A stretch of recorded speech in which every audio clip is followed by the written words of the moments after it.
कहते इन्होंने 84 पाउड लिखे थे जो आज मिलते ही नहीं है। कितने नाम जरूर थोड़े बहुत मिलते हैं, एक पीएचडी की थीसिस में मैंने देखे हैं। इसके अलावा ये जो ग्रंथ है,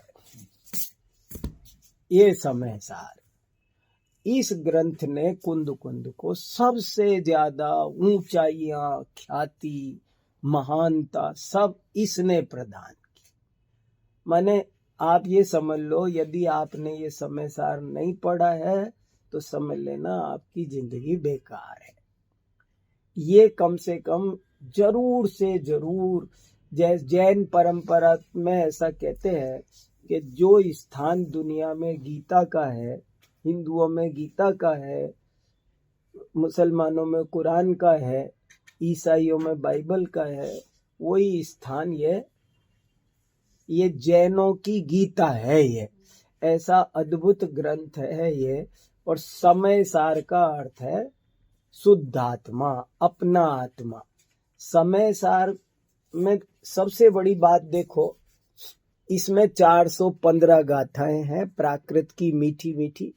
और इसमें जो बात है ना, कोई मेरे से पूछे ना कि आप शॉर्ट में समय सार का सार बताओ, तो मैं कहूंगा कि आप इसकी एक गाथा 3 पढ़ लो और एक गाथा 320 पढ़ लो।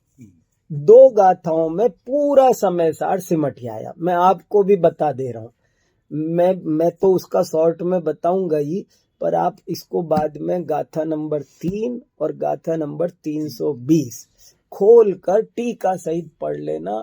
आपको सारा कुंद कुंद का योगदान समझ में आ जाएगा। कोई तीसरे नंबर पर पूछेगा तो मैं गाथा 11 बता दूंगा। वो इसलिए कि वो प्रतिपादन शैली पर है। तत्व ज्ञान से संबंधित 2 गाथाएं हैं, और तत्व ज्ञान को प्रतिपादन करने की शैली में कुंद कुंद का क्या योगदान है, तो फिर 11वीं गाथा भी जोड़ लेंगे, ताकि भाव पक्ष और कला पक्ष दोनों आ जाएंगे। क्या कह रहे, देखो समय सार का नाम समय सार माने आत्मा। इसका माने देखो, ये विश्व में आई हुई एक बहुत बड़ी क्रांति थी। आपको हर विषय पर किताबें लिखी मिलती है। काली मिर्च क्या है, इस पर एक किताब है। हल्दी क्या है, इस पर हल्दी पर एक किताब है। दाना मेथी पर एक किताब है। बाल कैसे ठीक रखें, इस पर एक किताब है। एक बाल ठीक कैसे रखें, इसमें सैकड़ों किताबें हैं आपको। लेकिन ये किताब किस पे लिखी गई है? मैं। इस किताब का टाइटल है आई इज ऑलवेज कैपिटल। मुझे ये बात क्रांतिकारी रखती है, ये वास्तु पर नहीं लिखी। सूरज, चांद, तारे, राष्ट्रपति, प्रधानमंत्री, संविधान, सड़क, यूनिवर्सिटी, फिजिक्स, केमिस्ट्री, पुद्गल, शब्द, टेलीफोन, मोबाइल, सिलाई मशीन, सब पर किताबें हैं। कुंद कुंद कहते हैं 3 लोग तराजू के एक पलड़े में रखो और दूसरे पलड़े में आप अपने को रखो। आपसे ज्यादा बड़ा और आपसे ज्यादा कीमती इस विश्व में कोई नहीं है। इसलिए मैं तो किताब लिखूंगा मैं। इसका टाइटल वास्तव में है मैं।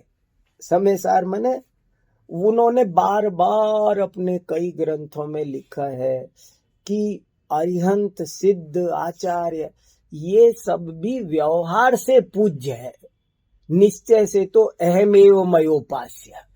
मैं ही मेरा देव हूं, मैं ही मेरा पूज्य हूं।